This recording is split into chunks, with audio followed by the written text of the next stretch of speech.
I have yet to give a speech or have a meeting where somebody doesn't ask me the millennial question. What's the millennial question? Apparently millennials as a generation, which is a group of people who were born approximately 1984 and after, are tough to manage. And they're accused of being entitled and narcissistic, self-interested, unfocused, lazy. But entitled is the big one. And because they confound leadership so much, what's happening is leaders are asking the millennials, what do you want? And millennials are saying, we want to work in a place with purpose, love that. We want to make an impact, whatever that means. We want free food and beanbags. And so somebody articulates some sort of purpose, there's lots of free food and there's beanbags, and yet for some reason, they're still not happy. And that's because they're missing, there's a missing piece. What I've learned is that I can break it down into 4 pieces, right? There are four things, 4 characteristics. One is parenting, the other one is technology, the third is impatience, and the fourth is environment. The generation that we call the millennials, too many of them grew up subject to, not my words, failed parenting strategies, where, for example, they were told that they were special all the time. They were told that they could have anything they want in life, just because they want it, right? They were told, some of them got into honors classes, not because they deserved it, but because their parents complained. And some of them got A's, not because they earned them, but because the teachers didn't want to deal with the parents. Some kids got participation medals. You got a medal for coming in last, right? Which the science we know is pretty clear, which is it devalues the medal and the reward for those who actually work hard. And it actually makes the person who comes in last feel embarrassed because they know they didn't deserve it. So it actually makes them feel worse, right?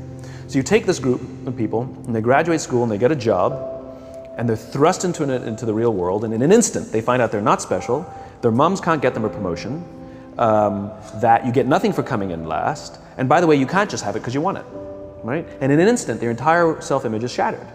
And so you have an entire generation that's growing up with lower self-esteem than previous generations. The other problem, to compound it, is we're growing up in a Facebook, Instagram world. In other words, we're good at putting filters on things. We're good at showing people that life is amazing even though I'm depressed, right? And so everybody sounds tough, and everybody sounds like they got it all figured out. And the reality is there's very little toughness, and most people don't have it figured out. And so when the more senior people say, well, what should we do? They sound like, this is what you got to do. And they have no clue, right?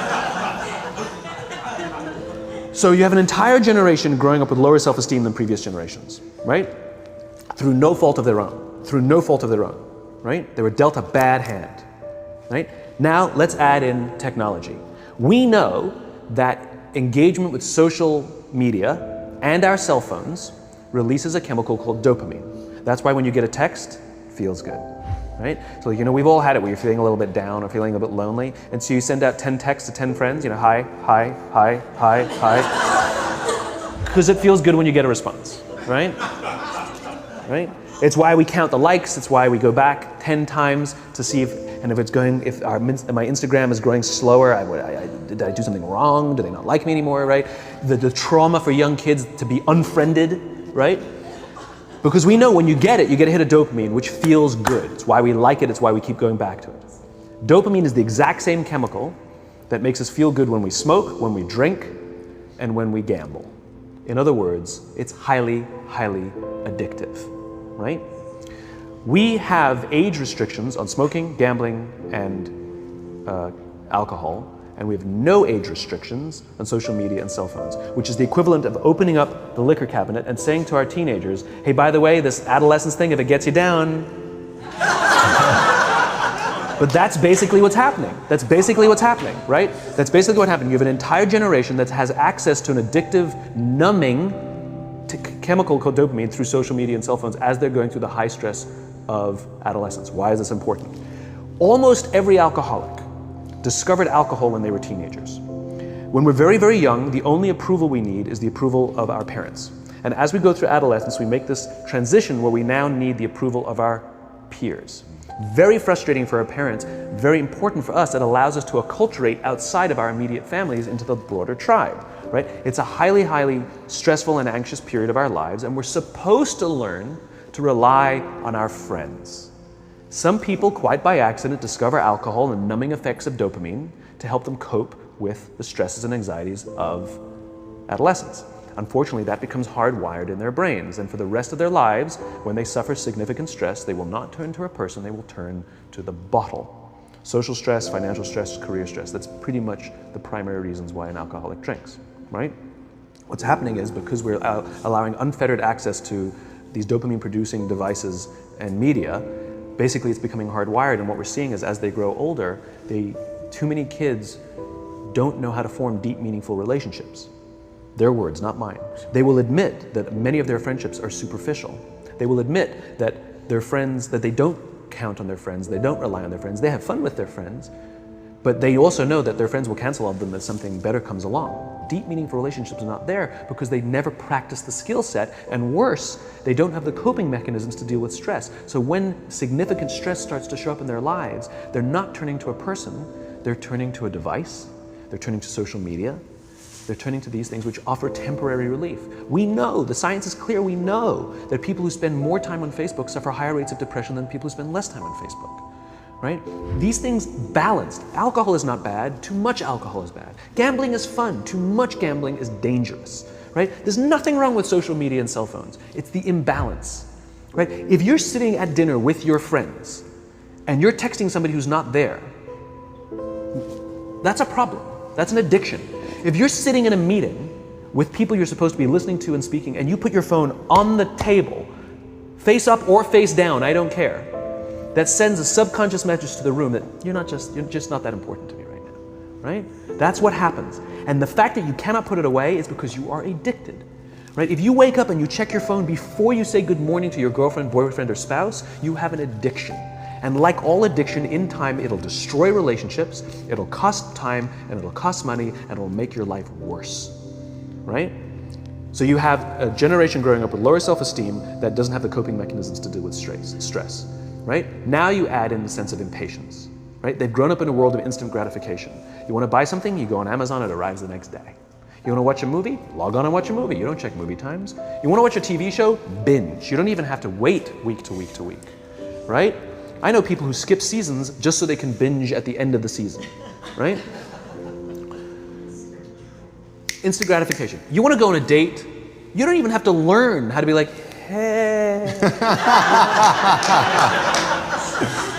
You don't even have to learn and practice that skill. You don't have to be the uncomfortable one who says yes when you mean no, and says no when you mean no, and yes when you don't have to swipe right. Bang, I'm a stud. Right? You don't have to learn the social coping mechanisms, right? Everything you want, you can have instantaneously. Everything you want, instant gratification, except job satisfaction and strength of relationships. There ain't no app for that. They are slow, meandering, uncomfortable, messy processes. And so I keep meeting these wonderful, fantastic, idealistic, hardworking, smart kids. They've just graduated school. They're in their entry-level job. I sit down with them and I go, how's it going? They go, I think I'm gonna quit. I'm like, why? They're like, I'm not making an impact. I'm like, you've been here 8 months. You know? It's as if they're standing at the foot of a mountain and they have this abstract concept called impact that they want to have in the world, which is the summit. What they don't see is the mountain. I don't care if you go up the mountain quickly or slowly, but there's still a mountain. And so what this young generation needs to learn is patience.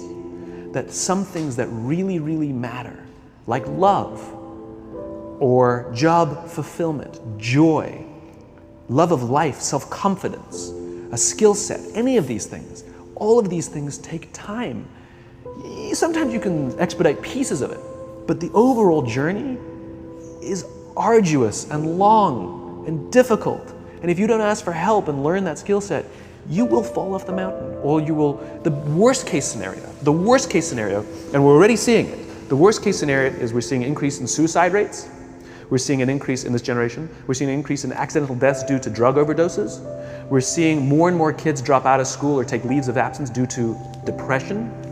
Unheard of. These are all, this is really bad. The best case scenario Those are all bad cases, right?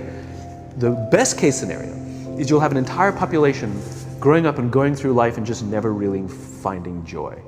They'll never really find deep fulfillment in work or in life. They'll just waft through life and it'll be just, it's fine. How's your job? It's fine, the same as yesterday. How's your relationship? It's fine. Like that's the best case scenario, which leads me to the fourth point, which is environment, which is we're taking this amazing group of young, fantastic kids who are just dealt a bad hand. It's no fault of their own. And we put them in corporate environments that care more about the numbers than they do about the kids. They care more about the short-term gains than the long-term life of this young human being. We care more about the year than the lifetime, right? And so we are putting them in corporate environments that aren't helping them build their confidence, that aren't helping them learn the skills of cooperation, that aren't helping them overcome the challenges of a digital world and finding more balance, that isn't helping them overcome the need to have instant gratification and teach them the joys and impact and the fulfillment you get from working hard on something for a long time that cannot be done in a month or even in a year. And so we're thrusting into them in corporate environments, and the worst part about it is they think it's them. They blame themselves. They think it's them who can't deal. And so it makes it all worse. It's not. I'm here to tell them it's not them. It's the corporations, it's the corporate environments, it's the total lack of good leadership in our world today that is making them feel the way they do. They were dealt a bad hand, and I hate to say it, but it's the company's responsibility. Sucks to be you, like we have no choice, right? This is what we got, and I wish that society and their parents did a better job. They didn't. So we're getting them in our companies, and we now have to pick up the slack. We have to work extra hard to figure out the ways that we build their confidence. We have to work extra hard to find ways to teach them the social skills that they're missing out on. There should be no cell phones in conference rooms. None. Zero. And I don't mean the kind of like sitting outside waiting to text. I mean like when you're sitting and waiting for a meeting to start, this is what we all do. We all sit here and wait for the meeting to start. Meeting starting? Okay. And we start the meeting. No, that's not how relationships are formed. Remember we talked about it's the little things? Relationships are formed this way. We're waiting for a meeting to start and we go, how's your dad? I heard he was in the hospital. Oh, he's really good. Thanks for asking. He's actually at home now. Oh, I'm really glad. It was really amazing. I know, it was really scary for a while. That's how you form relationships. Hey, did you ever get that report done? Oh my God, no, I didn't. I'll help you out. Can I help you out with that? Really? That's how trust forms. Trust doesn't form in an event, in a day. Even bad times don't form trust immediately. It's the slow, steady consistency. And we have to create mechanisms where we allow for those little innocuous interactions to happen. But when we allow cell phones in conference rooms, we just, okay, have the meeting. And then my favorite is like when there's a cell phone there and you go like this, you go. It rings and you go. I'm not going to answer that. Mr. Magnanimous, you know? When you're out for dinner with your friends, like I do this with my friends. When we're going out for dinner and we're leaving together, we'll leave our cell phones at home. Who are we calling? Maybe one of us will bring the phone in case we need to call an Uber or take a picture of our meal. That goes without saying, come on. I'm an idealist, but I'm not insane. You know? Not a heathen. I mean, it looked really good. We'll take one phone. And so it's like an alcoholic. The reason you take the alcohol out of the house is because we cannot trust our willpower. We're just not strong enough. But when you remove the temptation, it actually makes it a lot easier. And so when you just say, don't check your phone, people literally will go like this. And somebody will go to the bathroom, and what's the first thing we do? Because I wouldn't want to look around the restaurant for a minute and a half, you know? But if you don't have the phone, you just kind of enjoy the world. And that's where ideas happen. The constant engagement is not where you have innovation and ideas. Ideas happen when our minds wander and we go, and you see something, I bet they could do that. That's called innovation, right? But we're taking away all those little moments, right? You should not, and none of us should charge our phones by our beds. We should be charging our phones in the living rooms, right? Remove the temptation. You wake up in the middle of the night because you can't sleep, you won't check your phone, which makes it worse. But if it's in the living room, it's relaxed, it's fine. But it's my alarm clock. Buy an alarm clock.